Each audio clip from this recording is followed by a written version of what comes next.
طلع البدر علينا من ثنيات الوداع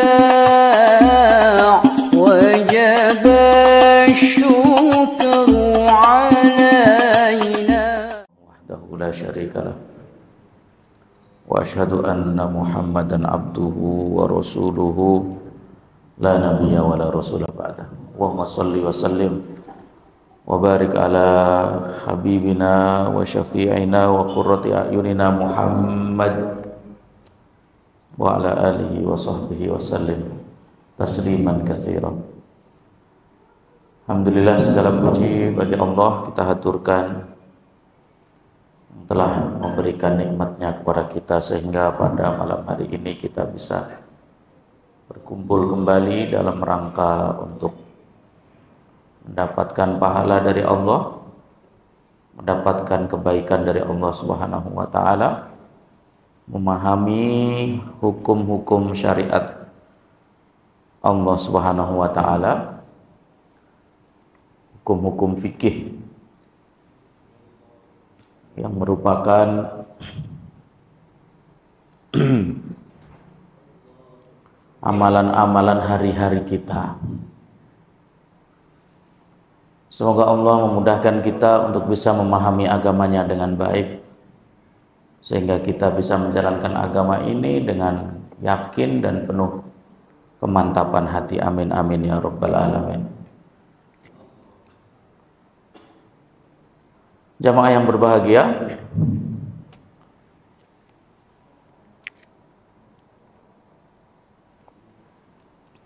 faslun fil mashi 'alal khuffaini. Yang punya buku halaman 28 ya. Fasal tentang pembahasan al-mashu 'alal khuffaini, mengusap khuf. Khuf ya. Khuf itu kalau satu, kalau dua kita kenal dengan khuffain, musanna. Kalau mufradnya khuf, sesuatu yang dipakai di dua kaki, karena ada dua kaki berarti kita sebutnya khuffan atau khuffain. Nah, ini istilahnya nggak bisa kita Indonesiakan ya, setidaknya kita bisa mengucapkan kata-kata Arabnya, kemudian kita tahu definisinya ya. Dia mirip-mirip kaos kaki yang kita pakai, tapi dia bukan kaos kaki. Kalau di Indonesia hampir nggak ada karena tidak ada musim dingin. Atau mungkin di daerah-daerah dingin di Indonesia cukup dengan kaos kaki, tidak ada khuffain tersebut. Ya.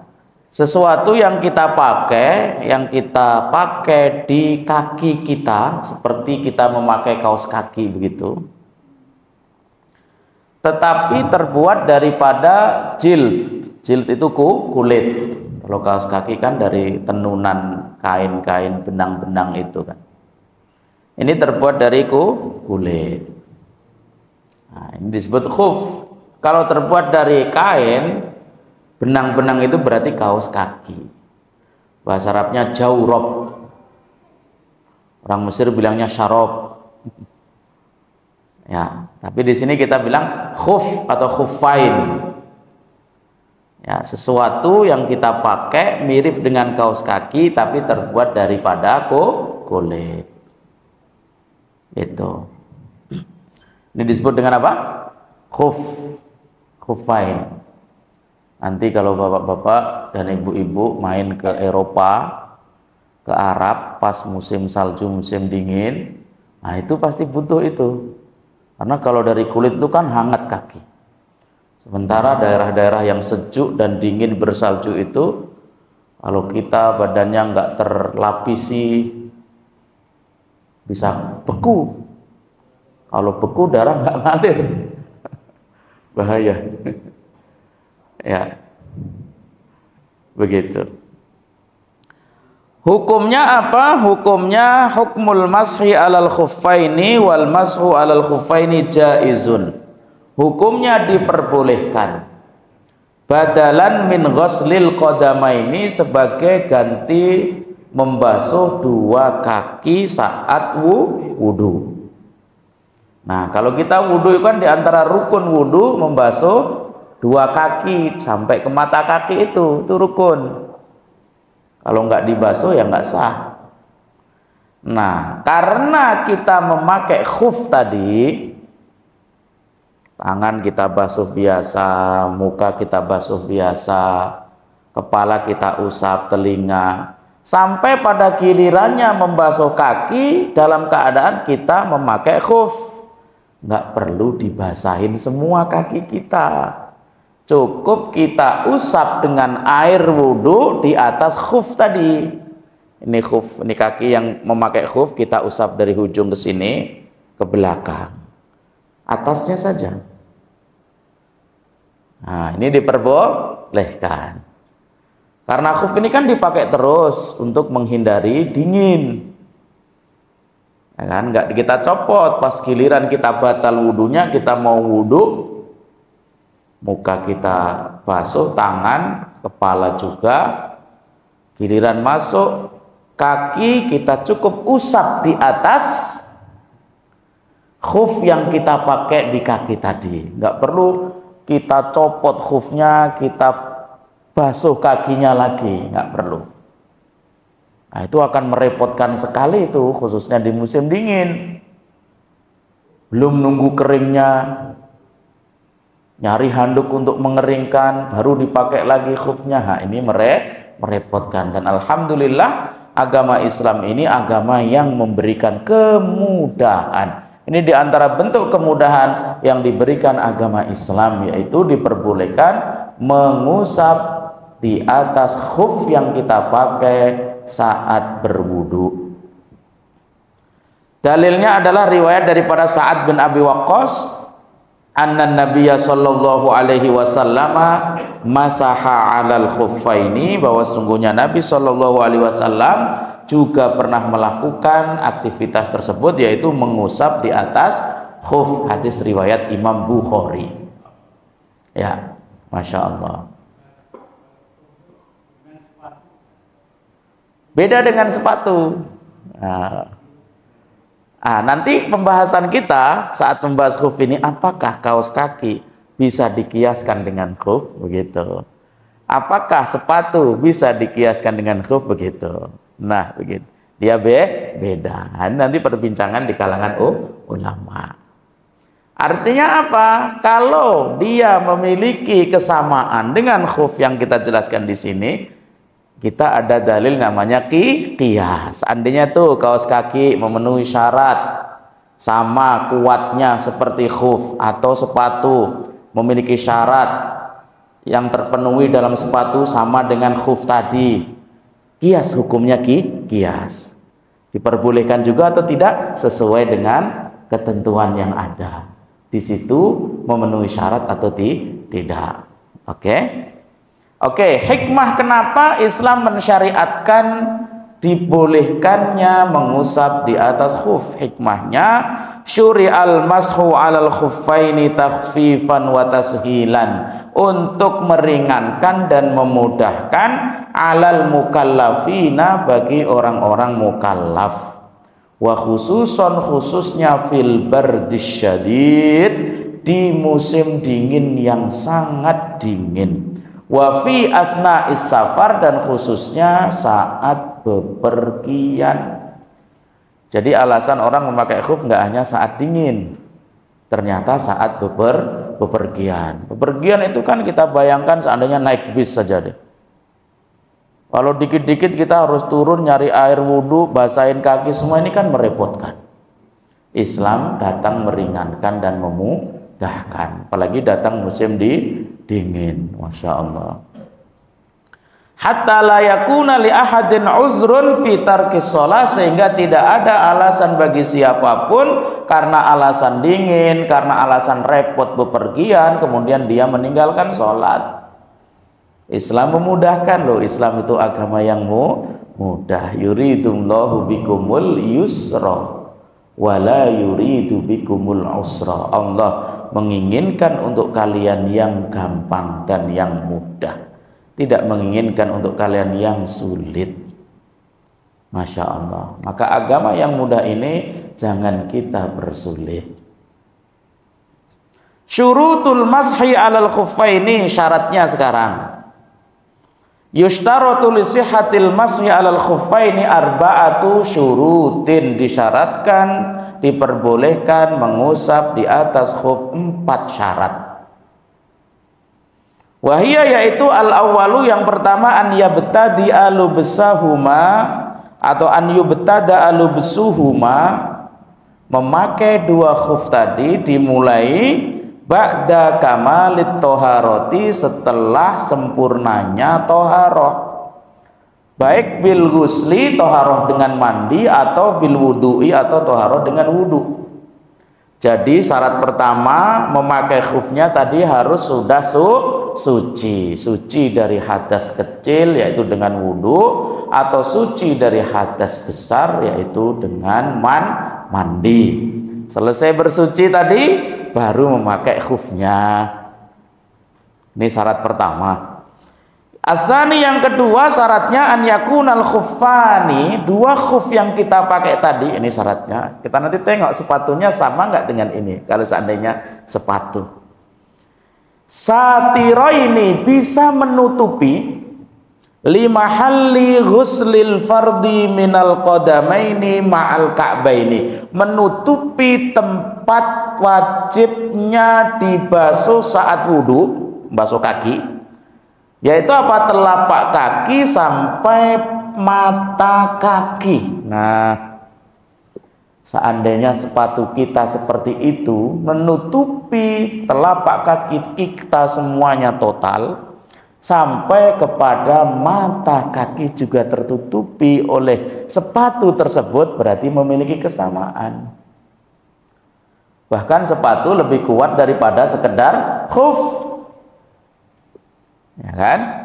Apabila sepatu tadi menutupi 2 mata kaki kita, karena kewajiban saat membasuh kaki ini sampai kepada 2 mata kaki, maka dia memiliki hukum yang sama sepatu tadi, ya kan? Kalau kita kan kaos kaki, setelah kaos kaki sepatu. Yang penting sepatunya nggak kena telek ayam aja, nggak kena najis maksud saya. Kalau kena najis ini yang baru, nggak bisa kan? Nah, intinya ini syarat kedua dan ketiga dan keempat. Nah, syarat pertama kita makainya setelah kita bersuci total. Kedua, khufnya tadi harus menutupi 2 mata kaki. Ya, kan ada beberapa kaos kaki yang di bawah mata kaki itu kan, kaos kaki sport gitu kan, begitu. Ini menutupi 2 mata kaki. Yang ketiga, an yashula bihima tatabu'ul masyi, bisa dipakai untuk berjalan.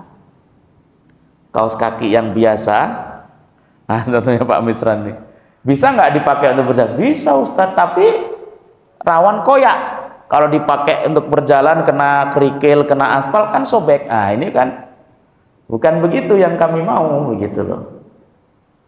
Tapi kalau khuf dari kulit ini kita pakai untuk main bola di lapangan, jalan di tempat aspal, di kerikil-kerikil, dia kuat dan bertahan, nggak robek. Sama halnya sepatu tadi, kan gitu. Artinya di antara syarat khuf adalah bisa dipakai dengan mudah untuk berjalan normal. Nah, begitu. Berarti kalau kaos kaki ini tipis, kecuali kaos kakinya tebel ya, tebel, kuat, terbuat dari kain yang nggak kalah dengan kulit, berarti dan kemudian menutupi mata kaki, ya, berarti memiliki hukum yang sama. Begitu. Syarat yang keempat dan yang terakhir, an yakuna tohiroini, 2 khuf tersebut harus suci. Termasuk sepatu tadi harus suci. Kalaupun kaos kaki kita samakan, harus dalam keadaan dua-duanya suci. Ini 4 syarat. Ya, ini 4 syarat. 1, syarat memakainya dipakai setelah kita suci. Kitanya suci dengan cara berwudu kalau hadas kita kecil, dengan cara mandi kalau hadas kita besar. Yang kedua, khufnya atau sepatunya atau kaos kakinya tadi harus menutupi telapak kaki kita, menutupi mata kaki kita, karena itulah bagian yang wajib kita basuh saat berwudu. Yang ketiga, bisa dipakai dengan mudah untuk berjalan.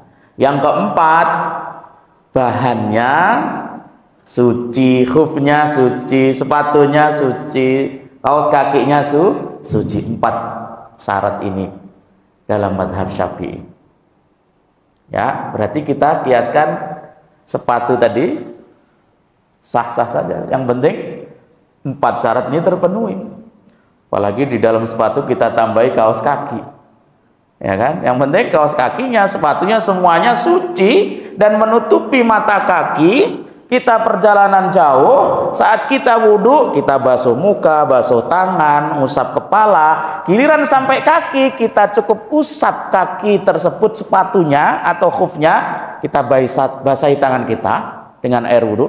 Kita usap gini, dari ujung, ini kaki ya, dari ujung gini, set. Nggak perlu kita basahin semua sepatu kita dan sandal kita atau kaos kaki kita dengan air, atau nggak perlu kita repot-repot copot kaos kaki, copot sepatu, baru wudhu, basuh kaki, habis itu dipakai lagi. Bau itu kaos kaki kalau begitu biasanya, malah bau sikil itu biasanya nanti itu. Ya, begitu. Ini diantara kemudahan dalam Islam. Ya, kemudahan dalam Islam. Dan saya banyak melihat orang-orang seperti itu, mungkin karena belum tahu atau mungkin karena ragu. Setiap wudhu copot kaos kakinya, copot sepatunya, ya kan? Tapi kita lihat ya sepatunya tadi apakah menutupi sampai mata kaki atau tidak? Kan ada beberapa sepatu yang pendek, nggak menutupi mata kaki, maka nggak sah. Nah, sepatu bot itu boleh, itu sepatu bot itu yang gede itu sampai ke betis itu. Nah, seperti sepatunya tentara-tentara. Nah, itu seperti itu ya. Ini 4 syarat khuf tadi. Kemudian berapa lama kita diperkenankan menggunakan khuf dan mengusap di atas khuf? Yumsahu atau yamsahul muqimu yauman wa lailatan. Ketika Anda mukim itu sedang tidak bepergian, diperbolehkan 1 hari 1 malam. Diperbolehkan 1 hari 1 malam. Selama 24 jam dimulai dari waktu hadas. Bukan dimulai dari waktu memakai. Dimulai dari waktu hadas. Contohnya, ini sekarang 6:30. Saya mulai memakai. Saya memakainya tadi saya sudah wudhu baru saya pakai. Sudah memenuhi syarat lah. Kemudian saya baru berhadas jam 12 malam. Ya kan? Berarti dari jam 12 tersebut ngitungnya 24 jamnya sampai jam 12 selanjutnya di waktu malam tersebut. Ketika enggak bepergian 1 hari 1 malam silahkan. Nah, ini sering kita praktekkan di Mesir ketika musim dingin. Enggak kita lepas khuf tersebut ya, karena saking dinginnya. Bahkan khuf tersebut kita bawa masuk ke toilet. Yang penting kita yakin toilet tersebut atau kamar mandi tadi suci. Ya. Kita bersihkan. Begitu. Bagi orang yang bepergian, wa yamsahul musafiru salasata ayyamin bilayalihinna. 3 hari 3 malam bagi orang yang musafir bepergian. Boleh tuh 3 hari 3 malam. Ya, dimulai dari waktu hadasnya seperti tadi. Pergi 6:30 mau ke Amerika, ya kan? Perjalanan pulang pergi sekitar 3 hari 3 malam itu ke Amerika. Tanpa transit. Contohnya, mulai hadas jam 1. Berarti dihitungnya dari jam 1 tadi, 3 hari 3 malamnya. Itu bagi yang bepergian. Seperti itu. Al-wajib fil mashi, yang wajib kita usap dalam khuf itu yang mana? Wal wajib fi mashil khufi, yang wajib kita usap dalam mengusap khuf ma yutlaqu alai ismul mashi, yang penting kamu usap. Wa huwa makana ala zahiri a'lal khufi, yang kita usap adalah yang atas khuf. Zahir, a'la yang paling tinggi, yang paling ujung, a'lal khuf. Jadi enggak kita usap bawahnya ya Pak ya. Saya praktekkan ini biar enggak salah paham. Ya, ini kita sedang memakai khuf nih. Ini ibaratnya khuf. Ya, khuf ini kan harusnya yang kena kotor kan bawah Ustadz. Berarti yang diusap di bawah sini dong harusnya. Ya kan? Ini dong harusnya. Enggak, yang kita usap adalah yang atas. Nah, yang atas ini. Dari ini ke sini. Seberapa tebel Ustadz airnya, pokoknya keusap ada. Kemudian seberapa basah tangannya, yang penting ada air dari air wudhu tadi, tangan tersebut. Ambil, jangan tebel-tebel, nanti kalau tebel-tebel bisa masuk ke dalam kan repot gitu kan. Yang penting basah, kemudian kita usap dari depan, set, beres. Ya, dua-duanya. Seperti itu. Bisa dipahami ini? Alhamdulillah. Ada pertanyaan Bapak-bapak, Ibu-ibu tentang khuf? Silahkan. Iya, cukup sekali aja.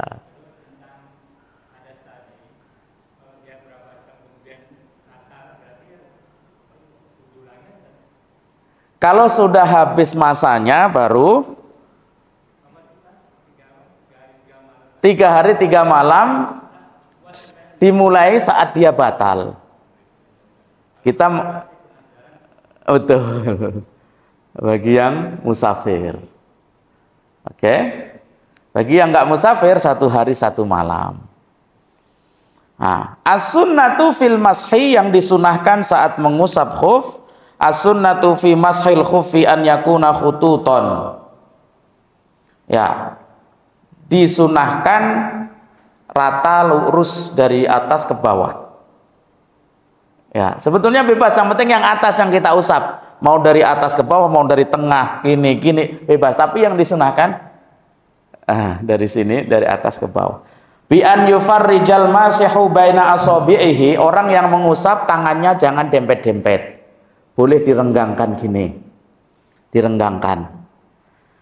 Bi an yadha'a asabi ayadihi mufarraqatan ala muqaddami rijlihi, jari-jarinya dia letakkan dalam keadaan mufarraqatan.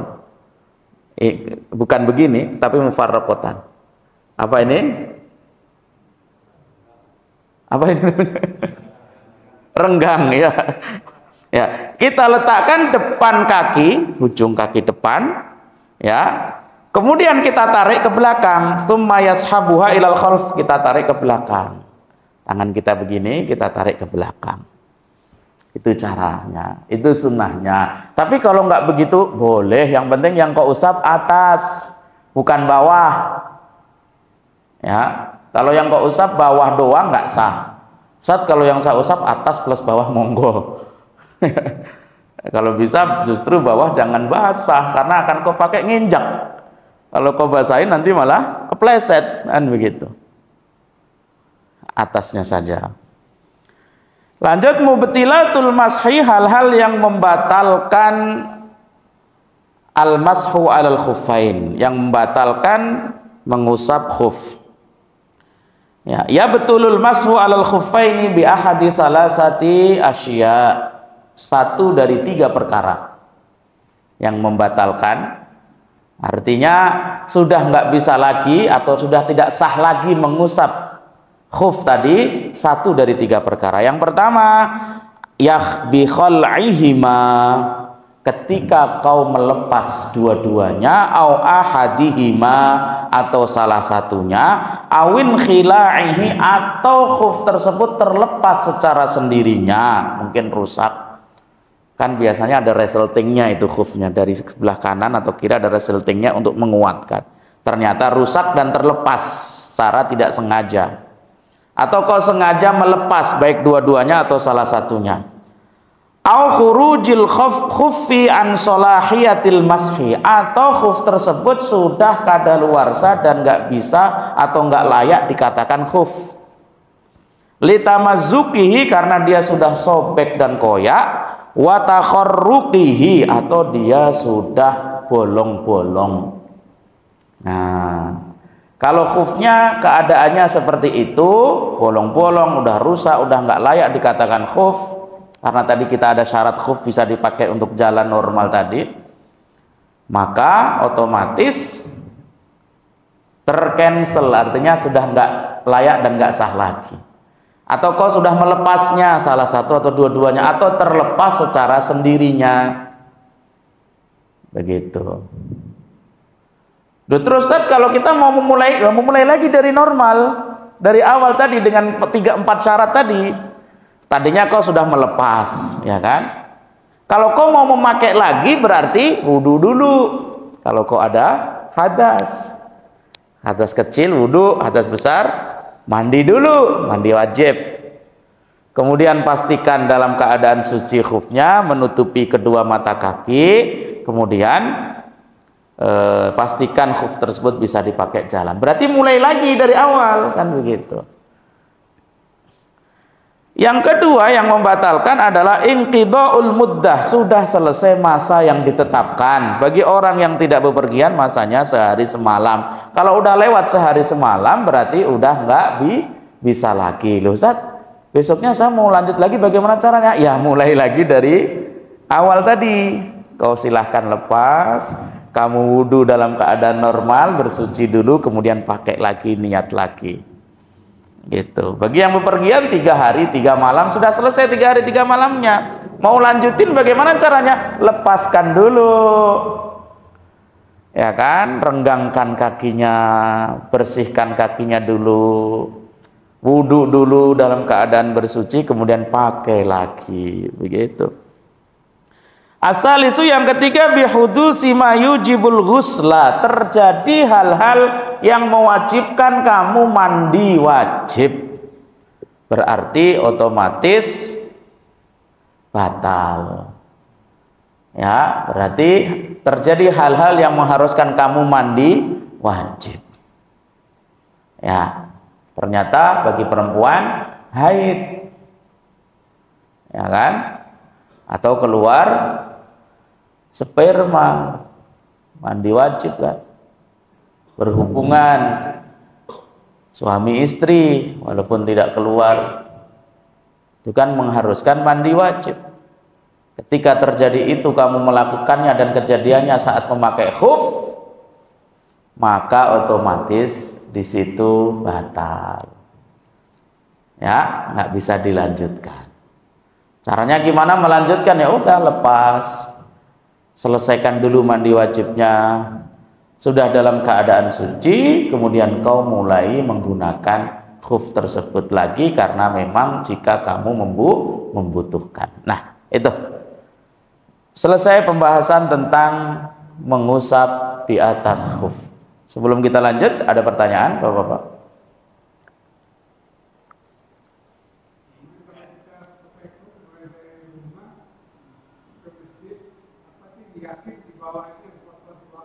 Nah, syaratnya yakini bahwa tempat yang kita lewati tidak mengandung najis. Kalau mengandung najis dan kita tahu ada najis, berarti kita apain? Kita bersihkan najis tersebut, kemudian kita pakai sholat kalau kita mau sholat. Najis dalam keadaan apapun harus segera kita hilangkan. Jadi kita pakai ini dari rumah, kita yakin nggak ada najis sama sekali menempel di khuf tadi. Kemudian kita keluar, banyak kucing, banyak kotoran kucing, kotoran anjing, kita nginjek itu. Nah, otomatis kita diwajibkan sesegera mungkin membersihkan perkara najis tersebut. Seandainya sepatu tadi kita mau pakai sholat, sepatunya Allahu Akbar, kita pastikan sepatu tersebut nggak ada najis. Khufnya juga tadi, pastikan nggak ada najis. Kalau ada najis, segera kita bersihkan dan kita sucikan najis tersebut, hilangkan najis tersebut, baru kita pakai sholat. Begitu. Najis ini nggak membatalkan wudhu, Pak, Bu. Jangan salah paham. Najis ini tidak membatalkan wudhu. Ya, Bapak datang dari rumah ke sini, ternyata nggak sengaja kena najis, kena kotoran anjing atau kucing yang najis, kena baju. Apa yang harus kita lakukan? Sucikan baju tersebut dari najisnya, hilangkan najis tersebut dari baju tersebut sampai kita yakin baju tersebut sudah hilang najisnya, boleh langsung kita sholat, nggak perlu wudhu lagi. Jadi najis ini nggak membatalkan wudhu, tapi najis harus segera kita hilangkan. Ketika kita sholat tahu dalam keadaan kita ada najis, ya nggak bener, nggak sah. Karena di antara syarat sholat, di samping kita bersuci dengan wudhu tadi, maka di antara syaratnya adalah tidak ada najis dalam pakaian atau diri atau baju kita atau tempat sholat kita. Begitu. Ada lain? Enggak.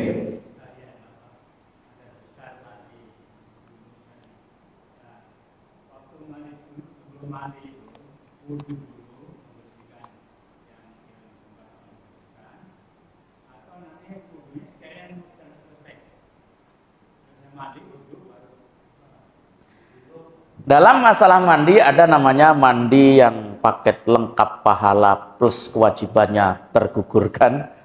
Ya, paket lengkap artinya paket lengkapnya berarti dimulai dengan membersihkan perkara yang kita anggap menjijikkan tadi terlebih dahulu, kemudian berwudu, baru gebyur-gebyur gitu. Langsung nyelup di sungai, silahkan, boleh juga, sambil nyelup sambil bersih-bersih boleh juga, itu sudah sah. Jadi ada paket lengkap, ada paket yang reguler biasa, artinya langsung nyebur, apalagi sebagian kita udah shower, langsung datang langsung shower.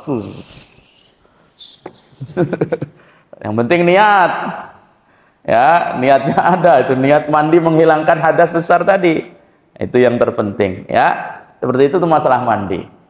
Itu cuman sekedar sunnah pelengkapnya, dimulai dengan membersihkan yang kita anggap najis atau menjijikkan tadi, kemudian kita wudhu, baru gebyur-gebyur mandi. Pun mandinya kita mulai dengan membasuh yang sebelah kanan dulu, itu sunnahnya itu. Tapi kalau mau langsung buru-buru kan, langsung biur, buka shower sur, langsung sabunan langsung.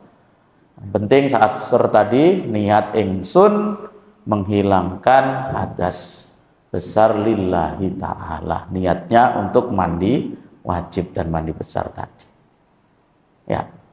Ada yang lain? Nah, nggak perlu wudhu lagi atau perlu wudhu lagi ketika kita yakin saat mandi tadi kita megang-megang, ya kan saat kita mandi itu sebetulnya udah lebih dari sekedar wudhu. Mandi itu udah lebih dari sekedar wudhu gitu. Seandainya kita wudhunya sudah selesai dan aman, itu sebetulnya wudhu nggak perlu lagi. Tapi kadang selesai mandi kita pegang bagian itu kan batalin lagi kan gitu. Maka wudhu lagi lebih afdol untuk menghilangkan was-was tadi, ya kan, seperti itu. Kan nggak mungkin kita mandi kita ikat tangan kita biarin ini nggak kelihatan, ya, pasti semuanya kita gosok, ya kan. Nah, selesai mandi, oke, selesai bersih semua, set masih dalam keadaan mandi, kita ikatlah tangan kita biar nggak kemana-mana. Oke, keluar dari wudhu, keluar dari mandi nggak perlu wudhu lagi, sudah oke, udah boleh. Terkadang kita oleh selain itu handukan masih begini-begini lagi. Ya, maka wudhu lagi. Bahkan selesai wudhu kita kan selesai mandi, wudhu, belum handukan, gini-gini lagi, pegang-pegang ya. Nah, di antara yang membatalkan wudhu adalah memegang bagian yang itu tadi dalam mazhab Syafi'i, Ya, seperti itu. Wallahu a'lam. Ada yang lain? Ibu-ibu, bisa dipahami ibu-ibu? Iya.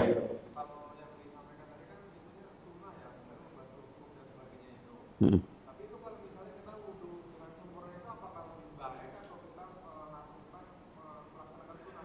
Ulama berbeda pendapat apakah rukhsah ini lebih utama kita ambil ataukah azimah. Jadi hukum ada dua, azimah dan rukhsah. Azimah itu hukum aslinya. Hukum asli dalam wudhu semua dibasuh, kan gitu kan.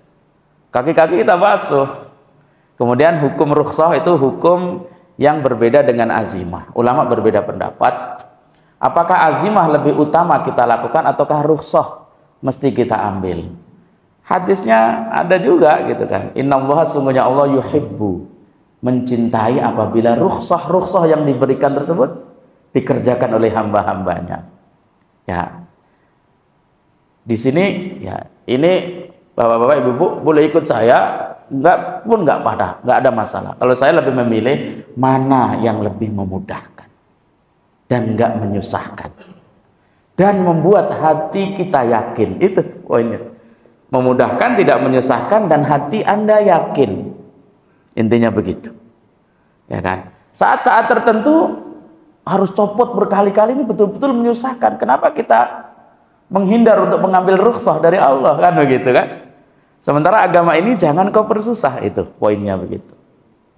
Tapi saya nggak kesusahan sama sekali, Ustaz. Saya malah yakin copotlah biar tenang hati. Nah, itu beda lagi. Sesuai dengan keadaan, mana yang lebih memudahkan, tidak menyusahkan, dan mana yang paling membuat hati Anda tenang. Intinya begitu. Sama saat Anda bepergian di bulan Ramadan, di antara rukhsahnya Anda boleh tidak puasa. Ya kan? Ini kan rukhsah. Bulan Ramadan loh. Siang hari. Anda bepergian, boleh tidak berpuasa. Kita berpuasa ataukah nggak berpuasa, mana yang lebih utama? Sesuai keadaan dirimu, kuat atau tidaknya.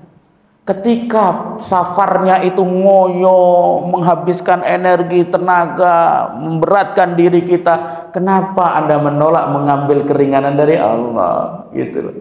Ternyata safarnya cuma sini, enak, naik pesawat, AC semua, duduk, puasa pun lebih enjoy, kan gitu kan?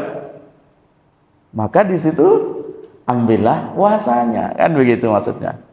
Seperti itu. Jadi di sini mana yang lebih maslahat, karena agama ini, syariat Islam ini diturunkan oleh Allah. Turai masalihal ibad. Begitu memperhatikan maslahat umatnya, begitu. Dan di antara ciri khas yang nggak boleh lepas dari syariat ini adalah memudahkan.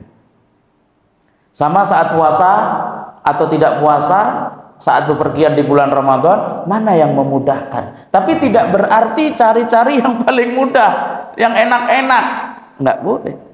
Dan Allah yang maha tahu seperti itu. Wallahu ta'ala a'la wa a'lam. Ada lagi? Al-maqsadus salisu min maqasidit thaharati at-tayammumu. Pembahasan selanjutnya di antara yang kita bahas dalam masalah thaharah adalah tayammum. Ta'rifuhu, definisi tayammum secara bahasa al-qasdu, menyengaja. Ya.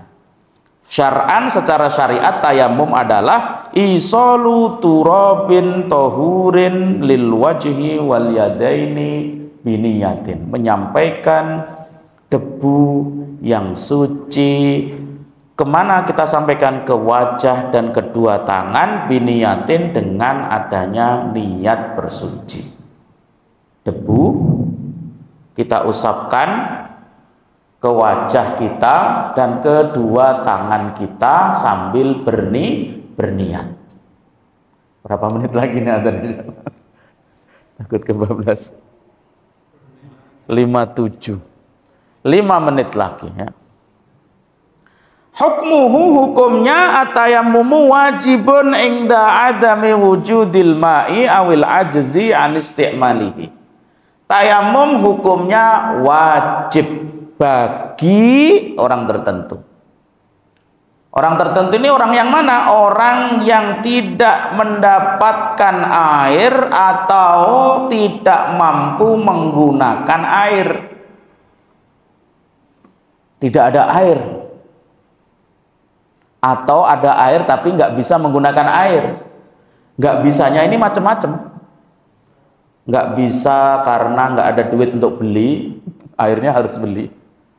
Nggak bisa karena dia sakit, kalau dia terkena air nanti sakitnya makin parah, nggak sembuh-sembuh. Nah, itu nggak bisa juga.